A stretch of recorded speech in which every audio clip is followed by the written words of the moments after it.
원료운의 목장과 행복한 목장, 주님과 항상 동행하시길 예수님 이름으로 축복합니다. 우리 찬양의 큰 은혜 받았습니다. 우리 감사와 격려의 박수로 다시 한번 우리의 마음 표현했으면 좋겠습니다. 감사합니다. 잠깐 기도하고 말씀 전하겠습니다. 할렐루야. 좋으신 주님 감사합니다. 이 오후 시간에 우리를 불러주셔서 하나님 말씀 앞에 세워주시니 너무나 감사합니다. 오늘 이 귀한 말씀이 하나님의 거룩한 임재 안에서 들려지는 하나님의 음성을 귀하게 들을 수 있는 우리 모두가 될 수 있도록 하나님께서 인도하여 주시옵소서.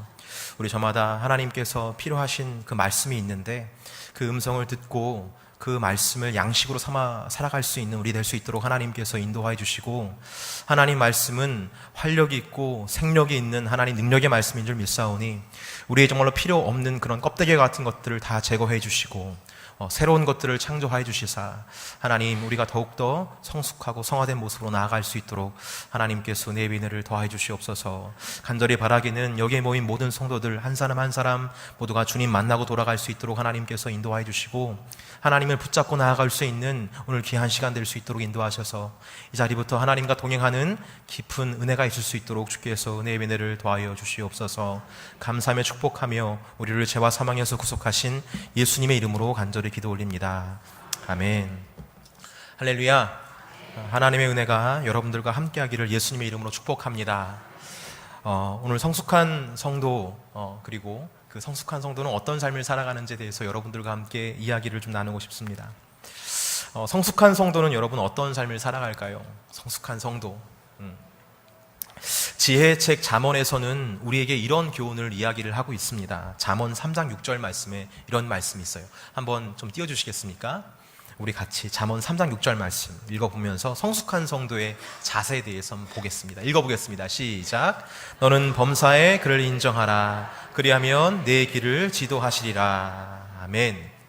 여러분, 신앙인으로서 살아간다는 것, 특별히 성숙한 성도로 살아간다는 것은 한마디로 범사에 하나님을 인정하는 삶의 태도로 그것을 이야기할 수가 있습니다. 좋은 일이 있든지 안 좋은 일이 있든지, 누구를 만났든지 어디를 갔든지, 그러니까 무엇을 먹든지 무엇을 마시든지 내가 있는 그곳에는 항상 나만 있는 것이 아니라 누구도 있다는 거예요. 하나님이 항상 함께 하시다는 것을 기억하는 성도가 바로 성숙한 성도라는 것이죠. 하나님께서 계시다는 것을 인정하고 그것을 기억하는 삶은 특별히 우리의 삶에 브레이크를 걸게 합니다. 이런 겁니다. 내가 원하는 바가 있습니다. 내가 생각하는 바도 있어요. 하지만 누가 계시다는 거예요? 하나님이 계시다는 거. 내가 할 수 있지만, 그래서 내 생각이 있고 내 노하우가 있으며 내가 원하는 바가 있지만 범사에 하나님을 인정하는 삶을 살아가는 성도는 그 순간에도 하나님께서는 무엇을 원하시는지, 하나님께서는 이 순간에 어떤 생각을 갖고 계시는지 잠깐 멈춰서서 고민하고 기도하는 삶을 살아가게 됩니다. 이것이 범사에 하나님을 인정하는 삶이고 이것이 성숙한 성도의 모습이다라는 것이죠. 제가 왜 이런 이야기를 하고 있냐면, 우리가 지금 살펴보고 있는 이 야곱, 특별히 오늘 우리가 읽은 본문의 야곱 이야기는 이 야곱 이야기의 끝무렵에 와 있는 이야기입니다. 가장 정점에 있는 이야기예요. 하나님께서 베델로 데려가시겠다라고 그 루스에서 말씀하셨는데 정말 그 약속대로 이 베델로 하나님께서 인도를 하신 그 마지막 이야기입니다. 우리가 지금 다루고 있는 본문의 야곱은 그래서 산전수전 속에서 수많은 믿음의 연단을 받은 사람, 그 어떤 경지에 올라와 있는 사람입니다. 그는 형으로부터 도망치는 길에서 그와 함께 하시는 하나님을 만났고, 외삼촌 라반의 집에서 풍성하게 채우시는 또 하나님을 만났으며, 마하나임의 길목에서 문제를 해결하시는 하나님을 만났던 그 야곱입니다.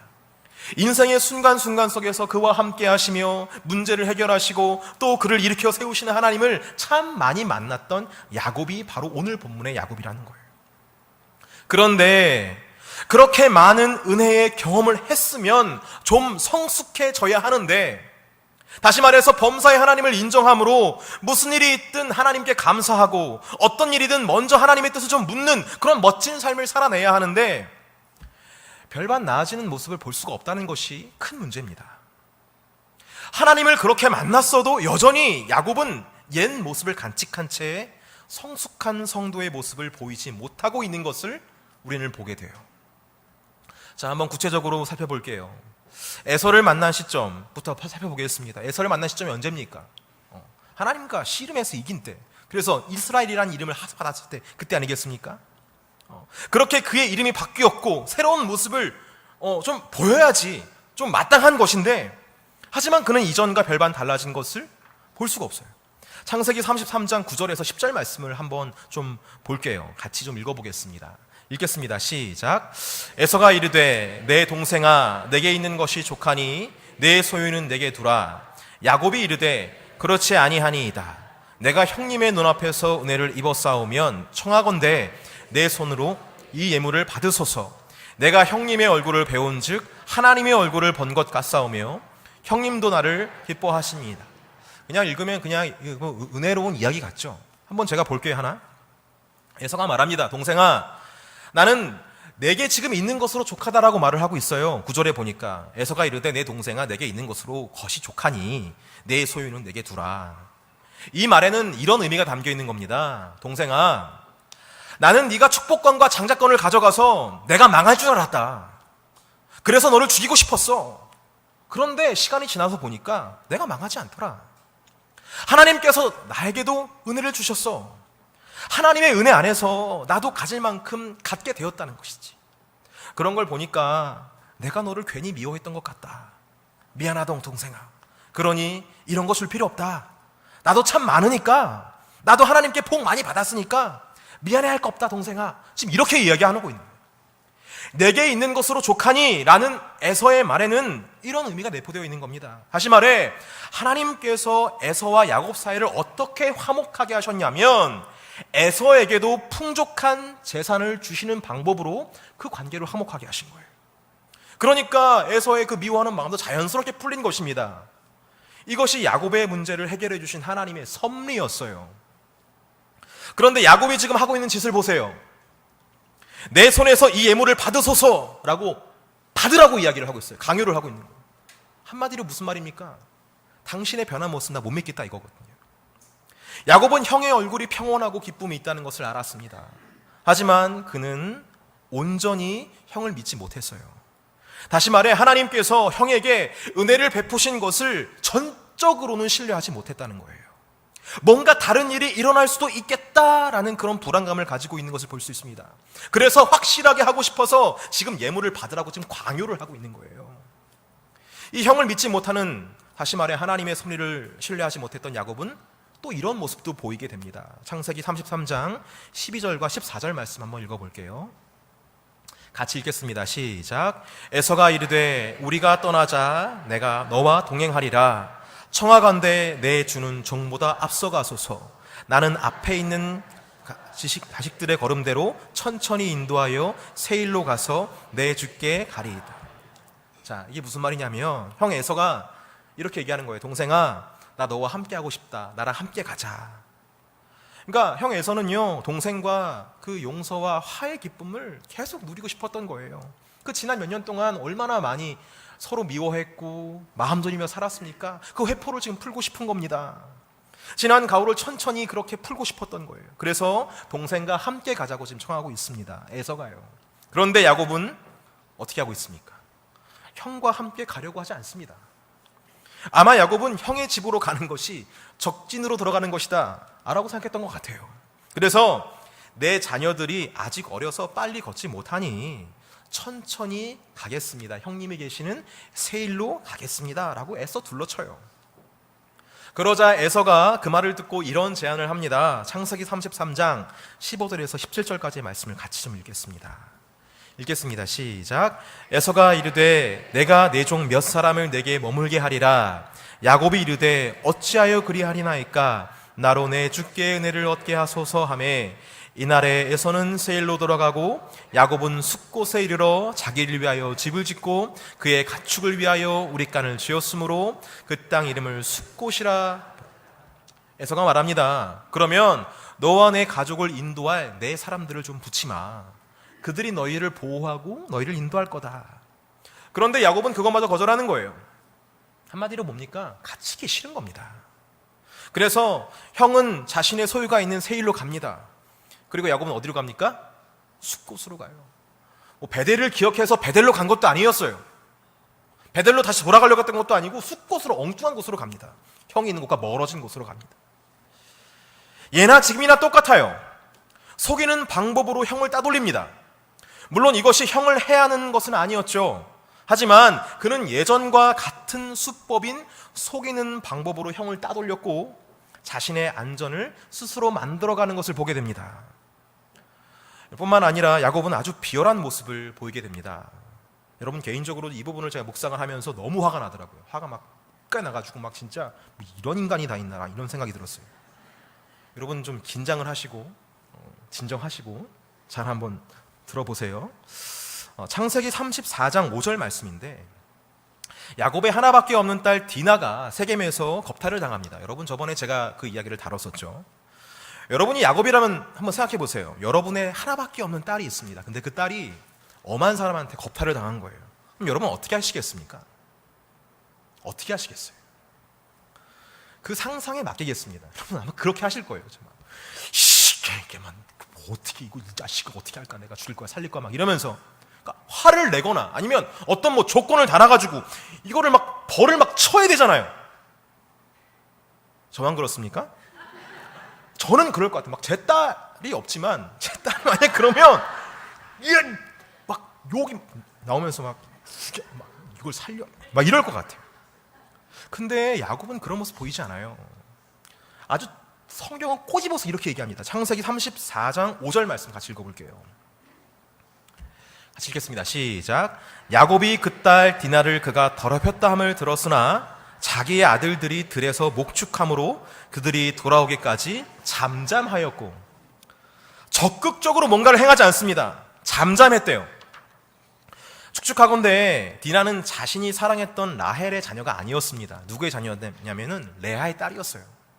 그래서 그는 이 문제에 대해서 한 발 물러섰다, 이렇게 보는 학자들이 있어요. 신중하게 물러섰다. 웃기고 있어요. 내가 그거 보면서 무슨 신중하게 물러서. 여러분 이거 아니잖아요. 자기 딸인데 이거 어떻게 이렇게 합니까? 근데 여러분 더 대박 사건이 있습니다. 뒤에 보시면요 아주 대박 사건이 나와요.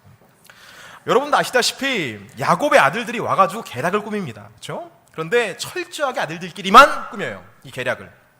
그리고 야곱의 아들들이 일을 치룹니다. 어떤 일을 치르냐면 할례를 이용해가지고 그 디나를 겁탈한 사람은 물론이거니와 그 집안 사람, 성한 사람을 다 도륙해버려요. 그런데 중요한 것은 여기서 야곱은 관여를 했습니까? 안 했습니까? 전혀 하지 않아요. 전혀 하지 않았다는 거예요. 아들들이 이런 일을 저질렀는지 뭐 했는지 전혀 등장하지 않다가 나중에 그 아들들이 다 일을 치르고 나서 갑자기 등장을 합니다. 창세기 34장 30절에서 31절 말씀 좀 볼게요. 같이 읽겠습니다. 시작. 야곱이 시므온과 레위에게 이르되 너희가 내게 화를 끼쳐 나로 하여금 이 땅의 주민 곧 가나안 족속과 브리스 족속에게 악취를 내게 하였도다. 나는 수가 적은즉 그들이 모여 나를 치고 나를 죽이리니 그러면 나와 내 집이 멸망하리라. 그들이 이르되 그가 우리 누이를 창녀같이 대우함이 옳으니까? 이제 와서 혼내는 거예요. 일 다 치르고 오니까 혼내는 겁니다. 너희들이 이런 짓을 저질러서 내 생명이 위태롭게 되었다. 이거 어떻게 할 거야? 이렇게 말하는 거예요. 딸이 겁탈당한 거 이런 거 중요하지 않아요. 오로지 그냥 자신의 안위와 자신의 생명, 이것만 중요한 모습을 보게 돼요. 하도 기가 차니까 야곱의 아들들이 이렇게 대듭니다. 그러면 우리 동생 겁탈당한 것을 어떻게 하란 말입니까? 아들들이 대들어요. 야곱이 뭐라고 합니까? 그 다음 야곱의 대사가 나오지 않아요. 그러니까 입을 꾹 다무는 겁니다.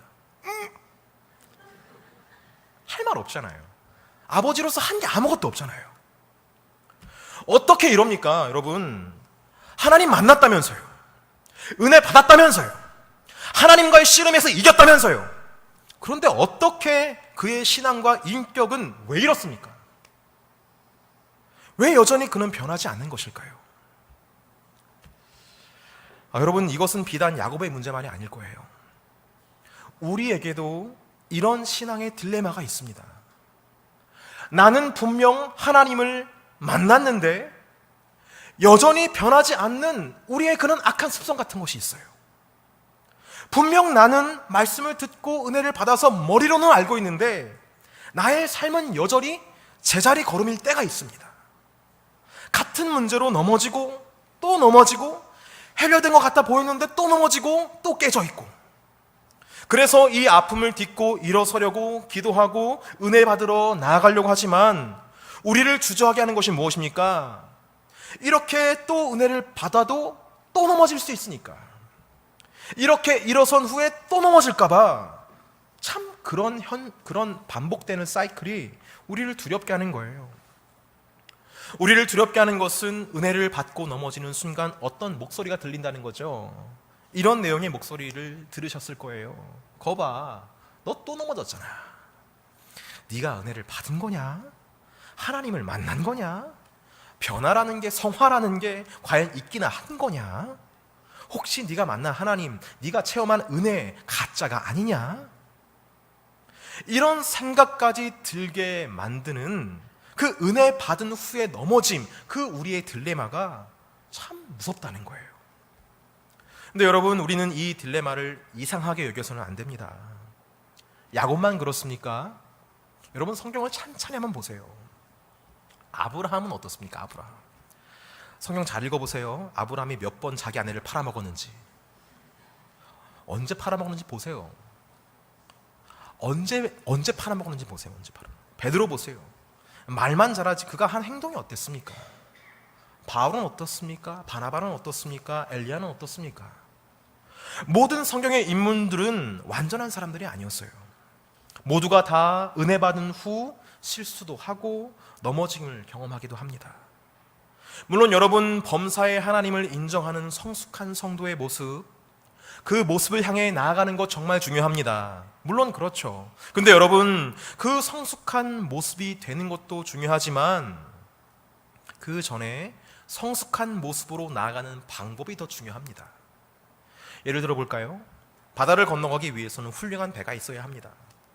그래서 훌륭한 배를 갖는 것은 바다를 건너는 것에 굉장히 중요한 조건이죠. 그런데 그 훌륭한 배를 만드는 방법을 모르면, 혹은 그 훌륭한 배를 누가 소유하고 있는지를 모르면 어떻게 훌륭한 배로 바다를 건널 수 있겠습니까? 마찬가지예요. 성숙한 성도가 되어야겠죠. 성숙한 성도의 모습이 있을 것입니다. 범사에 하나님을 인정하는 그런 멋진 모습. 하지만 그런 성숙한 성도가 되는 방법을 모르면 우리는 성숙한 성도가 될 수 없는 거예요. 어떻게 하면 성숙한 성도가 될 수 있습니까? 무엇을 해야 우리는 성숙한 성도의 반열로 올라갈 수 있습니까? 우리 다 같이 그런 궁금증을 가지고 창세기 35장 2절에서 3절 말씀을 같이 좀 읽어볼게요. 같이 읽겠습니다. 시작. 야곱이 이에 자기 집안 사람과 자기와 함께한 모든 자에게 이르되, 너희 중에 있는 이방 신상들을 버리고 자신을 정결하게 하고 너희들의 의복을 바꿔 입으라. 우리가 일어나 베델로 올라가자. 내 환난 날에 내게 응답하시며 내가 가는 길에서 나와 함께 하신 하나님께 내가 거기서 제단을 쌓으려 하노라 하매. 어떻게 성숙한 성도가 될 수 있습니까? 방법은 하나예요. 다시 베델로 올라가는 거예요. 즉, 우리는 회개하는 삶을 살아야 한다는 것입니다. 다시 하나님께로 돌아가는 삶을 반복해서 살아야 한다는 거예요. 여러분, 기억하시길 바랍니다. 다시 하나님께로 돌이키는 삶이 우리를 성숙하게 합니다. 이것이 어떤 의미냐면요, 여러분, 영적인 고공행진은요 오직 하나님만이 하시는 거예요. 하나님만이 위로 올라가는 삶을 살아가십니다. 근데 만약에 우리가 이 하나님과 떨어지게 되면요, 우리는 아래로 추락할 수밖에 없는 거예요. 그래서 성숙한 성도가 되기 위해서는 계속해서 하나님께 나아가는, 회개하는 삶을 살아갈 때 우리가 영적인 고공행진을 하나님과 함께 할 수 있다는 것이죠. 그러면 회개는 어떻게 해야 될까요? 오늘 우리는 다시 베델로 돌아가는 야곱과 그의 가족들의 모습 속에서 회개의 원형을 좀 보려고 합니다. 많은 사람들은 회개하면 내가 잘못한 죄목을 몇몇 개 나열해서 기도하면 끝나는 것이다라고 생각해요. 하나님 잘못했습니다. 이거 잘못했습니다. 제가 죄를 지었어요. 용서해 주세요. 이러면 회개 끝난다고 생각해요. 근데 여러분, 회개는 그런 것만을 말하는 게 아니에요. 회개는 내가 잘못한 죄목을 하나님께 토설하는 것을 포함해서 궁극적으로는 죄의 길에서 돌이켜서 다시 여호와께로 돌아가는 것을 회개라고 말합니다.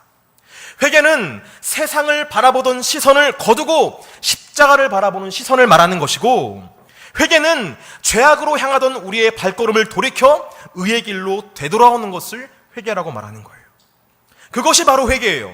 그래서 회개는 단순히 기도에만 머무는 것이 아니라 구체적인 행동까지 나아가야 진정한 회개라고 말할 수가 있습니다. 그래서 악에서 떠나는 게 중요한 거예요. 야곱은 다시 베델로 올라가기 위해서, 다시 말해 다시 주님께로 돌아가는 이 회개를 하기 위해서 세 단계를 거쳐서 회개하는 것을 볼 수가 있어요. 우리 한번 읽어보면서 찾아볼게요. 창세기 35장 2절 말씀 같이 좀 읽어보겠습니다. 창세기 35장 2절 말씀 읽겠습니다. 시작. 야곱이 이에 자기 집안 사람과 자기와 함께한 모든 자에게 이르되 너희 중에 있는 이방 신상들을 버리고 자신을 정결하게 하고 너희들의 의복을 바꾸어 입으라.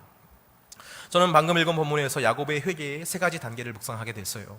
첫 번째 단계는 야곱은 지금 가족 구성원들에게 베델로 올라가자고 이야기를 했다는 점이죠. 둘째로는 야곱은 지금 우리 중에 있는 이방 신상을 버리자고 이야기를 하고 있습니다. 세 번째는 야곱은 지금 우리 모두 의복을 바꾸어 입고 베델로 올라가자라고 이야기를 하고 있어요. 가족 구성원들에게 말하는 것 첫 번째, 이방 신상을 버리는 것 두 번째, 새 옷을 입자는 것 세 번째. 이 세 단계가 바로 회개의 참된 모습이고 과정이다라는 것을 저는 이야기를 하고 싶습니다. 야곱은 첫 번째로 자기 집안 사람과 자기와 함께한 모든 자들에게 말을 했다라고 하고 있어요. 근데 여러분, 이것은 단순히 말만 한 것을 말하지 않습니다. 아까도 잠시 제가 살펴봤지만 야곱은 한 집안을 이끄는 가장으로서 치명적인 리더십의 한계를 보였습니다. 바로 자신의 하나밖에 없는 딸 디나의 겁탈 사건을 처리하는 과정에서 그의 치명적인 약점이 드러났죠. 아버지로서 하지 말아야 할 행동과 말을 서슴없이 했고, 그에 대한 야곱의 아들들은 그러면 우리 여동생은 어떻게 해야 되겠습니까? 이대로 둬야 되겠습니까? 라고 하면서 아버지 야곱에게 대들었죠. 그들의 이런 대드는 모습에 대해서 야곱은 아무 말 없이 잠잠히 있었음을 성경은 이야기합니다. 그러니까 야곱도 자신의 비열한 모습이 부끄러웠고 그런 것을 자기 가족들에게 들킨 것이 매우 수치스러웠을 것이란 거예요. 하지만 야곱은 그런 과오가 있었음에도 불구하고 담대하게 가족들 앞에서 하나님의 말씀을 이야기하면서 회개를 촉구하고 있는 것을 보게 됩니다. 아버지가 뭐라고? 아버지 지금 뭐 했어? 우리 동생에게 지금 뭐 했어? 남편이 뭐라고? 지금 내 딸에게 뭐 했어? 가족들이 어떻게 저렇게 생각할 거 아마 야곱도 충분히 예상했을 거예요. 그런 자신이 매우 부끄럽고 수치스러웠지만 그럼에도 그는 하나님 말씀 앞에서는 담대하게 가장의 권위를 가지고 이야기를 했던 모습을 보게 되는 것입니다. 이 철판을 깔고 회개하자고 촉구하고 있는 야곱을 바라보며 회개하는 자의 첫 번째 자세는 이 철판을 까는 자세부터 필요하지 않나라는 생각을 제가 하게 된 것입니다. 여러분, 그래요. 회개의 자리로 가는 데 있어서 가장 먼저 필요한 것은 자신의 과오를 딛고 일어설 수 있는 용기가 필요한 거예요. 비록 나는 주홍 같은 죄를 지었으나, 비록 나는 하나님 보시기에 사람들이 보기에 아주 더럽고 추악한 죄를 지었으나 여호와 하나님의 자비하심과 상주심을 믿음으로 담대히 주 앞에 나아가는 것, 이것이 회개하는 자의 첫 번째 자세라는 것입니다. 여러분, 하나님께서 용서하지 못하시는 죄가 있습니까? 있나요? 하나님께 용서받지 못할 죄가 없고 하나님께 용서받지 못할 죄인이 없습니다. 왜냐하면 이 세상의 어떤 극악한 죄보다 하나님의 자비가 크기 때문에 그렇죠. 하나님의 자비가 모든 죄악을 덮기 때문에 하나님께서 용서하지 못할 죄는 없는 거예요. 믿습니까? 하나님 앞에 나아간다는 것을, 이것을 믿는다는 믿음을 전제하고 있다는 거예요. 그래서 우리는 담대하게 하나님 앞에 믿음으로 나아가는 것이죠. 여러분, 무엇을 보면 우리가 이것을 확증할 수 있나요? 자신의 독생자를 죄인된 우리를 위해서 아낌없이 주시는 하나님의 사랑을 바라보면서 우리가 그런 담력을 얻게 되는 거예요. 또 자신을 핍박하고 십자가에 죽게 한 그 사람들을 위해서 자신의 물과 피를 다 쏟으신 예수님의 그 십자가 달려 돌아가시는 그 모습 보면서, 그 십자가를 바라보면서 하나님의 무한한 자비를 우리가 깨달을 수 있는 것입니다. 그래서 로마서 5장 8절에는 이렇게 이야기를 하고 있죠. 우리 같이 좀 읽어보겠습니다. 로마서 5장 8절 읽겠습니다. 시작. 우리가 아직 죄인 되었을 때에 그리스도께서 우리를 위하여 죽으심으로 하나님께서 우리에 대한 자기의 사랑을 확증하셨느니라. 할렐루야. 우리는 이 사랑을 가지고 하나님께 나아가는 거예요. 내가 죄를 지었어도 또 지었어도 또 지었어도 또 지었어도 또 지었어도 우리는 이 사랑을 힘입어서 나가는 겁니다. 히브리서 10장 19절에서 20절 말씀 같이 읽어볼게요. 읽겠습니다. 시작. 그러므로 형제들아 우리가 예수의 피를 힘입어 성소에 들어갈 담력을 얻었나니 그 길은 우리를 위하여 휘장 가운데로 열어놓으신 새로운 살 길이요 휘장은 곧 그의 육체니라. 우리는 십자가를 바라보며 하나님의 사랑과 자비를 깨달을 수 있고, 우리는 예수 그리스도의 십자가 보혈을, 예수님의 보혈을 묵상하며 하나님 앞에 나아갈 담력을 얻게 된다고 성경 말씀은 분명히 이야기를 하고 있어요. 사랑하는 성도 여러분, 담대히 하나님께 나아가시기를 예수님의 이름으로 축복합니다. 하나님의 자비하심이 우리의 죄악을 덮고도 남음이 있다는 사실을 기억하시길 바라요. 그 놀라운 사랑을 의지해서 담대하게 주 앞에 나올 수 있는 저와 여러분들을 간절히 소망합니다. 두 번째로 야곱은 우리 중에 있는 이방 신상을 버리자고 이야기합니다. 우리 다시 한번 확인해 볼게요. 창세기 35장 2절 말씀 같이 읽겠습니다. 시작. 야곱이 이에 자기 집안 사람과 자기와 함께한 모든 자에게 이르되 너희 중에 있는 이방 신상들을 버리고 자신을 정결하게 하고 너희들의 의복을 바꿔 입어라. 아멘. 야곱의 자손들이 우상을 섬겼다는 성경의 기록은, 그런 기록은 없어요. 하지만 몇 가지 가능성을 우리는 추측해 볼 수 있습니다. 창세기 31장에 보면 야곱이 라반의 집에서 나올 때 야곱의 아내 라헬은 자신의 아버지의 드라빔을 훔쳤다라고 얘기를 하고 있어요. 이 드라빔이 뭐냐면 가정의 신들, 즉 우상을 조각한 작은 모형물 같은 겁니다. 라헬이 그것을 가지고 나온 이유에 대해서 직접적인 성경의 언급은 없지만 아마 아버지, 그러니까 라반의 그 신앙을 익히 알고 있었기 때문에 아버지가 믿는 신을 가져오면 아버지에게 준 축복이 자기도 주지 않을까, 뭐 그런 어떤 이유에서 그걸 가지고 온 것 같아요. 그러니까 자신의 여정에 행운이 깃들 것이라는 그런 미신적인 생각에서 그 드라빔을 훔쳐갖고 나온 것입니다. 그러니까 이 같은 상황으로 봤을 때 야곱의 가족들은 물론 가장인 야곱의 신인 여호와 하나님을 따랐겠죠. 물론 야곱의 하나님을 따랐을 것입니다. 그런데 암암리에 라반이 섬겼던 우상들도 같이 섬기고 있지 않았을까라고 추측을 해볼 수가 있는 거예요. 더불어서 그들이 유랑하던 동안에 분명히 그들은 가나안 신들을 접했을 것입니다. 그리고 그런 신들을 또 가정에 들여놨을 거예요. 당시에는요, 다신교 혹은 혼합 종교가 성행했던 그런 시대였기 때문에 여호와 하나님만 섬긴 것이 아니라 여호와 하나님을 가장 잘 섬기고 그 두 번째, 세 번째, 네 번째로 가정의 다른 잡신들도 같이 섬겼던 그런 일들이 있었을 거라 추측하는 것이죠. 이렇듯 그들은 하나님, 여호와 하나님을 섬겼지만 다른 작은 신들 역시도 섬기던 사람들이었고, 그것이 관영되는 사회에 살았기에 그들은 그것이 크게 잘못됐다는 생각을 하지 않았을 것입니다.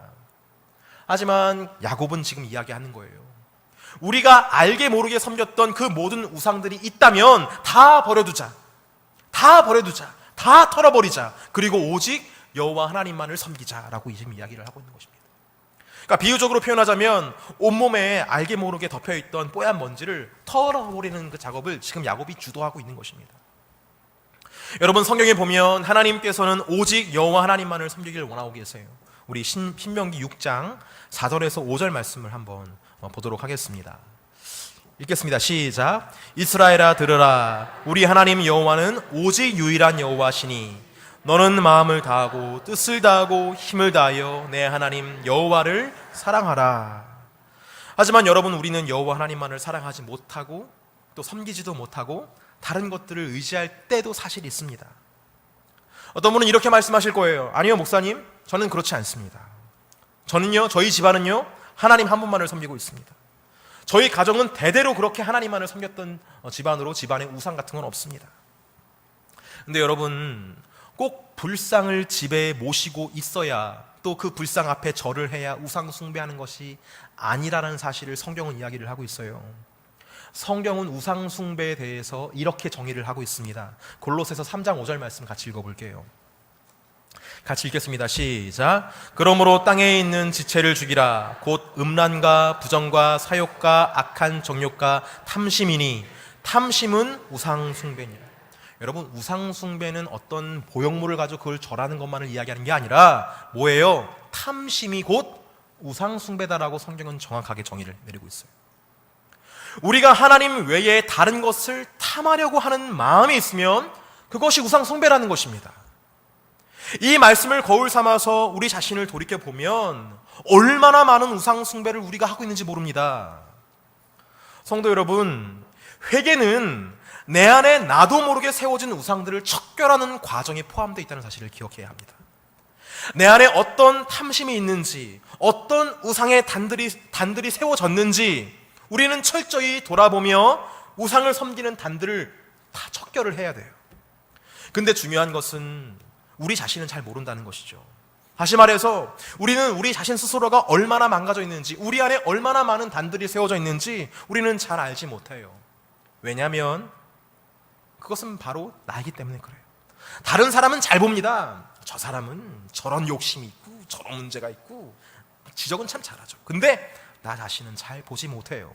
왜냐하면 나에게 있어서 정답은 항상 나이기 때문에 그렇죠. 우리는 자기 자신이 뭘 잘못하고 있는지 잘 몰라요. 하지만 거울에 비춰보면, 빛 가운데로 나오면 우리는 우리 안에 어떤 어둠이 있는지 그 빛과 거울을 통해 볼 수 있게 됩니다. 그렇다면 그 빛은 무엇일까요? 우리 시편 119편 105절 말씀을 한번 같이 읽어보겠습니다. 읽겠습니다. 시작. 주의 말씀이 내 길의 빛이니이다. 아멘. 주의 말씀이 우리의 빛이에요. 말씀을 읽다 보면 내게 무엇이 잘못되어 있는지, 얼마나 하나님 편에서 내가 엇나가 있는지 우리는 알게 됩니다. 그래서 하나님께서는 당신의 과업을 수행하는 하나님의 사람들에게, 하나님의 자녀들에게 반드시 이 명령을 주시는 것을 볼 수가 있어요. 여호수아 1장 7절에서 8절 말씀 같이 좀 읽어볼게요. 읽겠습니다. 시작. 오직 강하고 극히 담대하여 나의 종 모세가 내게 명령한 그 율법을 다 지켜 행하고 우로나 좌우나 치우치지 말라. 그리하면 어디로 가든지 형통하리니 이 율법책을 내 입에서 떠나지 말게 하며 주야로 그것을 묵상하여 그 안에 기록된 대로 다 지켜 행하라. 그리하면 내 길이 평탄하게 될 것이며 내가 형통하리라. 그러니까 좌로나 우로나 치우치지 말고 이 말씀을 묵상하다 보면 내 안에 좌로나 우로나 치우치게 하는 그런 것들을 정리할 수 있게 된다는 말이에요. 그리고 동시에 하나님께서는 이런 명령도 주셨습니다. 고린도전서 2장 12절에서 13절 말씀 같이 읽겠습니다. 시작. 우리가 세상의 영을 받지 아니하고 오직 하나님으로부터 온 영을 받았으니 이는 우리로 하여금 하나님께서 우리에게 은혜로 주신 것들을 알게 하려 하심이라. 우리가 이것을 말하거니와 사람의 지혜가 가르친 말로 아니하고 오직 성령께서 가르치는 것으로 하니 영적인 일은 영적인 것으로 분별하느니라. 하나님의 영으로 충만하다 보면 하나님의 영이 우리를 하나님의 의로 인도하신다라는 말이에요. 그러니까 우리는 이렇게 하나님 말씀과 하나님의 영으로 가르침을 받아서 우리 안에 있는 헛된 우상들을 떨어내야 한다는 것을 이야기하는 것입니다. 여러분, 회개는 반드시 이 과정을 수행하게 되어 있어요. 사랑하는 성도 여러분, 이 과정 속에서 하나님 말씀을 묵상하고 읽는 가운데에서 또 하나님의 성령 안에서 기도하는 가운데에서 우리 안에 있는 우상들이 척결되는 역사가 있기를 예수님의 이름으로 축복합니다. 그리고 세 번째로 야곱은 의복을 바꿔 입자라고 이야기를 합니다. 우리 창세기 35장 2절 말씀 다시 한번 읽어볼게요. 같이 읽겠습니다. 시작. 야곱이 이에 자기 집안 사람과 자기와 함께한 모든 자에게 이르되 너희 중에 있는 이방 신상들을 버리고 자신을 청결하게 하고 너희들의 의복을 바꾸어 입으라. 여러분, 성경에 보면 하나님께 나아가는 제사장들은요, 일상에서 입던 옷을 벗어 던지고 하나님께서 명하신 하나님 명하신 그 방법대로 지은 그 특별한 옷을 입어야지만 하나님께 나아갈 수 있었어요. 우리 출애굽기 31장 10절에서 11절 말씀 읽어볼게요. 같이 읽겠습니다. 시작. 제사직을 행할 때에 입는 정교하게 짠 의복 곧 제사장 아론의 성의와 그의 아들들의 옷과 관유와 성소의 향기 물은 내가 내게 명령한 대로 그들이 만들지니라. 만들라고 명령을 하셨어요. 여러분, 왜 하나님 앞에 특별한 옷을 입고 나가야 했을까요? 왜 그런 옷을 입어야 했습니까? 제사장들은 특별한 사람이기 때문에 그 옷을 입으면 뭔가 있어 보이고, 아, 나 제사장이야 이러면서 막 의시되기 위해서 여러분 그런 옷을 입었을까요? 그렇지 않습니다. 그 거룩한 옷을 입고 하나님 앞에 나아갔던 이유는 단 한 가지였어요. 그 하나님께서 명하신 대로 지음받은 그 옷만이 제사장의 부정함을 가릴 수 있었기 때문에 하나님께서는 그 옷을 입으라고 말씀하신 것입니다. 세상에는 많은 옷이 있죠. 많은 옷이 있어요. 많은 옷이 있지만 단 두 가지 옷이 있습니다. 하나님이 지은 옷이 있고 사람이 지은 옷이 있어요. 사람이 지은 옷은 우리의 부정함을 가릴 수가 없습니다. 그래서 하나님께서는 하나님 만나러 오는 그 제사장의 생명을 지켜주시기 위해서 하나님께서 지으신 그 거룩한 옷으로 입힘으로 가려주셨던 거예요. 이 옷의 원형은 창세기 3장에 등장합니다. 아담과 하와가 범죄를 하고 나서 그들은 자신들의 그 수치심을 가리기 위해서 어떻게 합니까? 무화과 나무 잎으로 옷을 집어 입습니다. 하지만 그 옷은요, 시간이 지나면 다 사라지고 없어지고 마는 거예요. 나뭇잎으로 저 보세요. 처음에는 좀 이렇게 있어 보이죠? 근데 그 시간이 지나면 다 말라 비틀어져서 다 떨어지고 말지 않습니까? 다시 자신의 어떤 그런 치부가 드러나는 거 아니겠어요? 그러니까 그들의 수치심을 가릴 수 없는 옷이었다라는 거예요. 그런 그들의 수치심을 가리기 위해서 하나님께서 어떻게 하셨을까요? 우리 창세기 3장 21절 말씀 같이 읽어보겠습니다. 창세기 3장 21절 말씀 읽겠습니다. 시작. 여호와 하나님이 아담과 그의 아내를 위하여 가죽옷을 지어 입히시니라. 하나님께서 그들의 수치심을 가려주기 위해서 어떻게 하십니까? 가죽옷을 지어 입혔다고 말해요. 이것은 뭐냐면 최초의 살인은 가인이 아니라 하나님이 하신 거예요. 최초의 살인을 함으로 하나님께서는 어린 양을 죽이셨습니다. 그리고 그 양의 가죽을 가지고 가죽 옷을 지어 입히셨어요. 그래서 그들의 수치를 가려주신 겁니다. 오직 하나님께서 지어주신 옷만이 그들의 수치를, 그들의 죄를 가려줄 수 있다는 것, 이것이 바로 원형이죠. 이 가죽 옷이 예표하는 것이 무엇입니까? 바로 우리의 어린 양 되시는 예수 그리스도 아니겠습니까? 태초에 하나님께서 아담과 하와의 수치심을 가려주시기 위해서 어린 양을 희생하셨듯이 하나님께서는 우리의 죄로 인한 수치심을 가려주기 위해서 예수님을 희생시키셨다는 것입니다. 아무리 우리가 회개를 하더라도 우리의 죄상을 없앨 수가 없잖아요. 지워지지 않은 죄성이 있어요. 이것은 회개의 한계를 이야기하는 것이 아니라 우리의 존재 방식 그 자체가 하나님과 분리되어 있기 때문에 어쩔 수 없이 우리는 죄인이라는 말이에요. 우리는 그 치부를 다른 것이 아니라 예수 그리스도의 이름, 예수 그리스도의 보혈, 예수님께서 입으신 옷을 우리가 대신 입으로만 말미암아 우리의 죄를 가릴 수 있다는 것이 성경이 말하는 것입니다. 그래서 여러분, 우리는 하나님 앞에 나아갈 때에 주님의 이름으로 나아가는 거예요. 하나님, 내가 기도를 많이 했습니다. 내가 회개를 많이 했어요. 그러니까 나는 하나님께 나아갈 수 있죠? 천만의 말씀이요. 아무리 회개를 많이 했어도 우리는 하나님과 분리되어 있습니다. 우리의 길이요 진리요 생명 되시는 분 누구십니까? 예수 그리스도의 이름으로 나올 때에만이 우리가 하나님께 온전히 나아갈 수 있다는 사실을 기억하셔야 돼요. 그래서 회개의 완성은 주 예수 그리스도를 내 앞에 세우고 주님과 함께 하나님 앞에 나아갔을 때 온전히 우리가 하나님께 돌이킬 수 있다는 사실을 여러분, 우리는 기억해야 한다는 것입니다.